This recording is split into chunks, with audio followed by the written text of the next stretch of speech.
Taking action for you this noon, a warning if you're out to snag some concert tickets anytime soon. Tampa police just arrested an Ohio man they say was selling fake tickets here in the Bay Area. John Thomas joins us now from the International Plaza. And John, we're hearing one of the transactions happened right here. Yeah, when you hear that, you go, this is not the kind of place that you do that kind of transaction where you're buying concert tickets. You know, this isn't Watergate. That being said, the guy who claims he was fleeced here and TPD say, all's well that ends well because they believe they got their guy. For Chris Vasquez, it was supposed to be a special moment to share with his 10-year-old daughter. Her first concert, Luke Bryan, at the amphitheater. We got two crying 10-year-olds. I had to find another person that luckily had tickets. But that concert turned into a disaster because they had to sit on the wet grass because the orchestra tickets Chris purchased turned out to be fake e-tickets. Full sheet that has a barcode on it, and it's obviously able to be duplicated.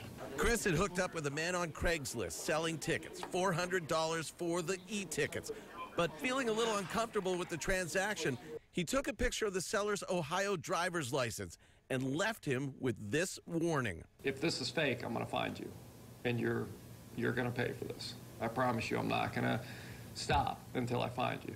Chris called police and then did his own online work, contacting the man's parents, ex-girlfriend, and... I talked to his bail bondsman. I said, look, if you want to meet me, I can set him up. But that wasn't necessary because Tampa police were also on him, resulting in this. Defense, any comment?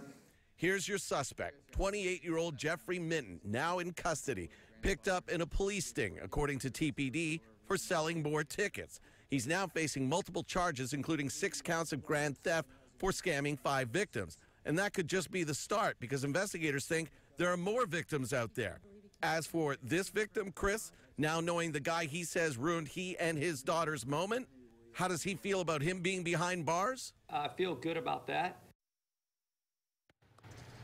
So I was saying a parking lot is not the place to do those kind of transactions, right? You're buying concert tickets, actually anything online, Craigslist, whatever. If you want to sell them or purchase them, Tampa police say, well, just go to one of their headquarters, one of their division offices, because the lobbies there are open to the public. So you can conduct the transaction right there, and it's probably a lot safer.